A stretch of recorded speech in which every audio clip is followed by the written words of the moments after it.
Hello friends, आज आप लोगों को क्लास 10th का एसएसटी का पेपर था सोशल साइंस का, जो कि मैं आज सेकेंड सीटिंग का आंसर शीट में दे रहा हूं, जो कि क्या होगा 100% सही होगा। राइट, ये जो होगा सेकेंड सीटिंग का आंसर शीट है। ठीक है, इसमें जो भी है 100% राइट आंसर है। वैसे भी मतलब आज का एसएसटी का पेपर बिल्कुल आसान है, कोई टॉप नहीं है। ठीक है, तो इसमें आप लोग 80 क्वेश्चन है, मैं 80 क्वेश्चन का आंसर एक्यूरेट 100% राइट दूँगा। ठीक है, चलिए बाबू, अगर आपको वीडियो अच्छा लगता हो तो चैनल को शेयर और सब्सक्राइब जरूर कीजिएगा। राइट, तो अब देखते हैं क्वेश्चन आप लोग क्या दिया है। देखिए, है कि आप लोग क्या है कि पूरे सेट में 50% ऑब्जेक्टिव का जवाब देना है, 50% क्वेश्चन का जवाब देना है। ठीक है, अगर 80 क्वेश्चन है उसमें से आप लोग को 40 को ही बनाना है। ठीक है, अगर आप लोग 80 में 80 बनाइएगा ना, तो आप लोग 1 से लेकर 40 तक ही काउंटिंग होगा, बाकी छोड़ दिया जाएगा। इसलिए आप लोग को जो परफेक्ट याद होता है, सही से याद होता है, उसी को ही टिक आउट कीजिए, एक्स्ट्रा मत कीजिए। राइट, चलिए, तो हम आप लोग को, हालांकि जो भी है हिंदी का, मैथ का मैंने आंसर दिया, आप थोड़ा कमेंट कर कीजिएगा तो काफ़ी अच्छा होगा, हमें भी वीडियो बनाने में अच्छा लगेगा। ठीक है, थोड़ा सा मोटिवेशन मिलता है, हम जो पढ़ा रहे हैं बच्चों को समझ में आ रहा है। राइट, एसएसटी ऐसा पेपर होता है कि लगभग सबके लिए अच्छे होते हैं। राइट, चलो अब देखते हैं। इंदिरा गांधी नहर किस राज्य में स्थित है? राजस्थान। दूसरा है रोहली राष्ट्रीय उद्यान कहाँ पे है? तो हिमाचल प्रदेश में है। दो का भी हाँ, ये जो सेट है आपको बाबू मैं बता दूं, सेट जो आपका सेट जे है सेकंड सीटिंग का। ठीक है, 3 नंबर क्वेश्चन देखते हैं बच्चे। ठीक है, 3 क्वेश्चन है कि भारत किस खनिज का उत्पादन विश्व में सबसे अधिक करता है? तो अवरक का करता है। क्वेश्चन नंबर 4 है एल्युमिनियम बनाने के लिए किस खनिज का उपयोग किया जाता है? बॉक्साइट का। क्वेश्चन नंबर 5 जो है दामोदर घाटी परियोजना किस राज्य में है? तो दामोदर घाटी परियोजना जो है आपका झारखंड राज्य में। ठीक है, क्वेश्चन नंबर 6 देखते हैं बाबू। क्वेश्चन 6 जो है दक्षिण भारत का सर्वाधिक उत्पादक राज्य क्या है? दक्षिण भारत में सर्वाधिक गन्ना उत्पादक राज्य कौन है? तो तमिलनाडु हो जाएगा बाबू। आपका नेक्स्ट क्वेश्चन है Visvesvaraya iron and steel limited कहाँ है? तो भद्रावती, ये जो है आपका कहाँ है? भद्रावती कहाँ है बाबू? आपको मैसूर में है। कहाँ है? मैसूर, जो कि दक्षिण भारत का हिस्सा है। ठीक है, अगला क्वेश्चन है कौन से सियापर्ड भारत के लिए युद्धपोत बनाता है? तो माझा गांव। कौन सा? ये माझा गांव वाला जो सियापर्ड है क्या बनाता है? युद्धपोत बनाता है, जिसको हम लोग युद्धपोत को क्या बोलते हैं? नेवी के लिए दिया जाता है। ठीक है, कौन सी आर्थिक क्रिया ग्रामीण क्षेत्र के लिए प्रमुख है? तो प्राथमिक होते हैं। ठीक है, प्राथमिक में कृषि आता है। ठीक है, आपका पशुपालन वगैरह सब आ जाएगा। लेकिन द्वितीय में क्या होता है बाबू? द्वितीय में आपको सेवा क्षेत्र आता है। ठीक है, तृतीय में आपको नहीं, सॉरी, द्वितीय में उत्पादन क्षेत्र आते हैं। ठीक है, और द्वितीय में सेवा क्षेत्र, तृतीय में जो कि सर्विस वगैरह होते हैं, इसमें कंपनी वगैरह जो भी आप लोग कपड़ा वगैरह बनाते हैं उसके लिए आते हैं। ठीक है, अगला क्वेश्चन है कि वैश्वीकरण नीति किस क्षेत्र में सबसे कम लाभ हुआ? तो कृषि में लगभग इसमें मात्र 17% लाभ हुआ, सेवा में 30% और निर्माण में तो आपका बहुत लाभ हो। ठीक है, समझे, कृषि क्षेत्र में सबसे कम लाभ हुआ। अगला क्वेश्चन है निर्माण जो होता है आपका तृतीय क्षेत्र होते हैं, इसमें 53% क्या हुआ? लाभ हुआ था। राइट, क्वेश्चन नंबर हम देखते हैं आप 11 क्वेश्चन क्या है बाबू? दिनार किस देश की मुद्रा है? तो दिनार जो आपका सऊदी अरब की मुद्रा है। ठीक है, अगला क्वेश्चन देखते हैं बाबू, गौरी पंच परियोजना कब से कब तक चला था बाबू? 2007 से 2012 तक। 12वां क्वेश्चन है गैस बिजली उत्पादन किस क्षेत्र में आते हैं? तो गैस बिजली उत्पादन जो है आपका, देखिए, ये किस मतलब द्वितीय क्षेत्र में आएंगे, क्योंकि उत्पादन कंपनी बनाने वाला सामान निर्माण सब द्वितीय में आएंगे। तृतीय में क्या आएंगे? ओनली सेवा सर्विस।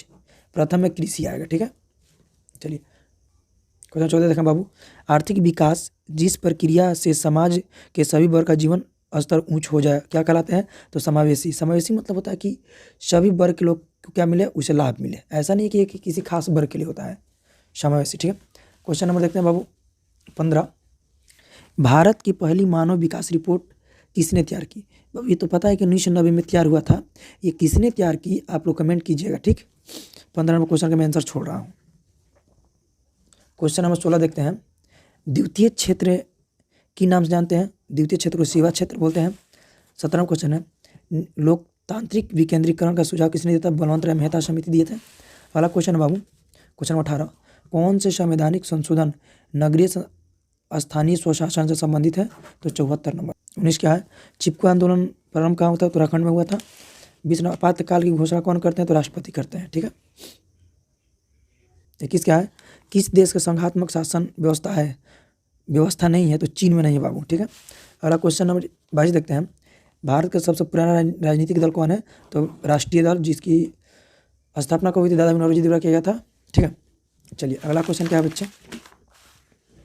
क्वेश्चन नंबर देखते हैं 23। निम्न में किस देश के प्रत्यक्ष लोकतंत्र? तो स्विट्जरलैंड में। ठीक है। क्वेश्चन नंबर देखते हैं 24। किस गुण के कारण लोकतंत्र को अन्य शासन प्रणाली से बेहतर माना गया है? तो समानता और स्वतंत्रता के लिए, समानता और स्वतंत्रता के। ठीक है। क्वेश्चन 25 देखिए। भारत में सर्वप्रथम राष्ट्रीय आय का अनुमान कब लगाया गया था? तो 1868 में। चक्रीय प्रवाह का संबंध निम्न में से किससे है? तो इनमें सभी हो जाएंगे। उत्पादन भी होगा, आय भी होगा और व्यय भी होगा। ठीक है। क्वेश्चन नंबर 27 जो है स्टूडेंट्स ध्यान देंगे। आय और उपभोग में क्या अंतर है? तो बचत। क्लियर। देखते हैं क्वेश्चन नंबर आपका, चलिए क्वेश्चन नंबर 28 देखेंगे। सूक्ष्म वित्तीय संस्था की शुरुआत किस देश में हुआ था? तो भारत में ये हुआ था कोविड के समय, मतलब कोरोना काल में हुआ था। सूक्ष्म वित्तीय संस्था की शुरुआत, इसमें 1 लाख लोगों को क्या दी जाती थी? पैसा दिया जाता था सहायता के रूप में। ठीक है। अगला क्वेश्चन है, जीडीपी में सबसे कम योगदान किस क्षेत्र का रहता है? तो प्राथमिक क्षेत्र का। ठीक है। अगला क्वेश्चन है बाबू 30। निम्न में से क्या आर्थिक आधारभूत संरचना है? शिक्षा। 31 देखेंगे। विश्व व्यापार संगठन के मुख्यालय कहाँ है? तो जिनेवा है। ठीक है। राष्ट्रीय आय का अर्थ क्या होता है? राष्ट्रीय आय का अर्थ क्या होता है? ये परिवार आय, सार्वजनिक उपक्रम है, सरकारी आय, किसी आर्थिक व्यवस्था के सभी अंतिम वस्तु और सेवाओं के मौद्रिक। यही होगा option number D, right answer. ठीक है। 33वां क्वेश्चन है, कौन सी नदी बंगाल की शोक के रूप में मानी जाती है? दामोदर को मानते हैं हम लोग। क्वेश्चन नंबर देखेंगे 34। महासागर तल से कंपन का संबंध क्या है? सुनामी। मेघालय किस राज्य से कटा हुआ था? तो असम से कटा हुआ था। कब? 21 जनवरी 1972 में बना था। ठीक है। मेघालय कब बना बाबू? 21 जनवरी 1972 में असम से काटा गया था। उसमें 2 जिला काटा गया था, असम के 2 जिला। ठीक है। अगला क्वेश्चन है बाबू, समवर्ती सूची के विषय पर कानून बनाने के लिए अधिकार किसे प्राप्त है? तो भाई देखिए, राज्य सरकार को भी है और केंद्र सरकार को भी, मतलब ये संघ बोलते हैं। ए और बी दोनों ही राइट आंसर। 36 का। ग्राम कचहरी का प्रधान कौन होते हैं? तो सरपंच होते हैं बाबू। जनमत का आधारित शासन है, लोकतंत्र। 39वां क्वेश्चन है, सरपंच निर्वाचन कौन करते हैं? तो ये हो जाएंगे ग्राम सभा के सदस्य। ऑप्शन नंबर है 39 का। सप्तदलीय संगठन किस देश में है? तो 7, मतलब नेपाल में। मतलब सप्तदलीय मतलब क्या होता है? देखिए इंग्लिश समझिए, where was the 7 party. Hindi में नहीं, इंग्लिश में क्लियर हो रहा है। 7 पार्टी मतलब कि 7 पार्टी वाला सरकार किस देश में है? ठीक है, जिसमें 7 पार्टी शामिल हो। अगला क्वेश्चन है, सर्डेनिया का राजा कौन था? तो विक्टर इमैनुअल था। ऑप्शन नंबर है 41 का। अगला क्वेश्चन है, 1919 में थर्ड इंटरनेशनल की स्थापना किसने किए थे? लेनिन ने किया था। Option number B. बात करते हैं 43। इटली के एकीकरण के प्रमुख नायक कौन थे? तो काबूर था बाबू। इन देखिए, मैजिनी का भी योगदान था, गैरीबाल्डी का योगदान था। ठीक है, लेकिन काउंट काबूर का सबसे ज़्यादा योगदान था। ठीक है, इसलिए option number B right answer होगा 43 क्वेश्चन का। 44वां क्वेश्चन है, 1917 की पहली रूसी क्रांति को किस नाम से जानते हैं? तो नवंबर क्रांति के नाम से जानते हैं। 45 देंगे, निम्न में कौन सा उदारवादी नेता नहीं थे? तो बिपिन चंद्र पाल। ठीक है। 46वां क्वेश्चन है, निम्नलिखित में से किसने पहली बार मुसलमानों के लिए अलग निर्वाचन को प्रसारित किया गया था? बहुत दिल्ली समझौता में हुआ था। ठीक है। अगला क्वेश्चन है 47 नंबर, भारत में पहली कपड़ा मिल कहाँ स्थापित हुई थी? तो महाराष्ट्र। ऑप्शन नंबर सी 47 का। 48वां क्वेश्चन देखेंगे, कॉर्न लॉ किस देश, देखिए इसका मतलब होता है in which the country was the corn law. ठीक है, ये क्या है? कानून है। कॉर्न लॉ क्या है? कानून है, मतलब किस देश में लागू किया गया था? तो ऑप्शन नंबर ये हो जाएगा ब्रिटेन। ठीक है। क्वेश्चन नंबर 49 देखेंगे, गांधी जी के राजनीतिक गुरु कौन थे? तो गोपाल कृष्ण गोखले थे। ऑप्शन नंबर है 50 है, निम्न में कौन मित्र राष्ट्र के गुट में शामिल नहीं था? ये हो जाएगा ऑप्शन नंबर बी, जर्मनी।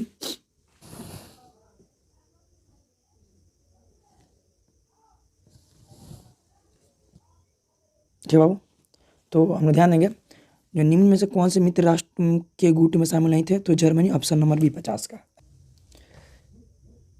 संवाद कौमुद का प्रकाशन किस भाषा में होता था? वो बंगाल। ऑप्शन नंबर 51 का 52वां क्वेश्चन है, भारतीय समाचार पत्रों में मुक्तिदाता किस रूप में विख्यात हैं? तो इसके हो जाएंगे चार्ल्स मेटकॉफ। भारतीय समाचार पत्र के मुक्तिदाता के रूप कौन विख्यात है? अच्छा, मतलब मुक्तिदाता के रूप में किसे मानते हैं? तो चार्ल्स मैककॉट, ऑप्शन नंबर बी। 53 है, रक्त और लौ की नीति कौन अपनाया था? बाबू सब लोग जानते हैं, बिस्मार्क। ठीक है, रक्त और लौ की नीति अपनाया था। कि बोहेमिया निम्न में से किस देश में था? ऑस्ट्रेलिया में था। ब्रेस्ट 55वां क्वेश्चन, ब्रेस्ट लिटवास्क की संधि किस देश के बीच हुआ था? रूस और जर्मनी के बीच कब हुआ था बाबू? 3 मार्च 1918 में। ठीक है, 1971 में विलियम प्रथम कहाँ का सम्राट था? जर्मनी का। क्वेश्चन नंबर 57, कोपरा क्या है? उपभोक्ता संरक्षण अधिनियम है बाबू। ठीक है, ऑप्शन नंबर बी 57 का। 58, भूमि विकास बैंक को पहले किस नाम जानते हैं? तो भूमि बंधक बैंक। ठीक है, ये भूमि बंधक में क्या होता है बाबू?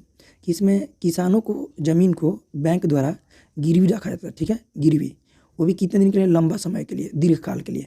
और जो बैंक पैसा देते थे तो लंबे समय के लिए क्या करते थे?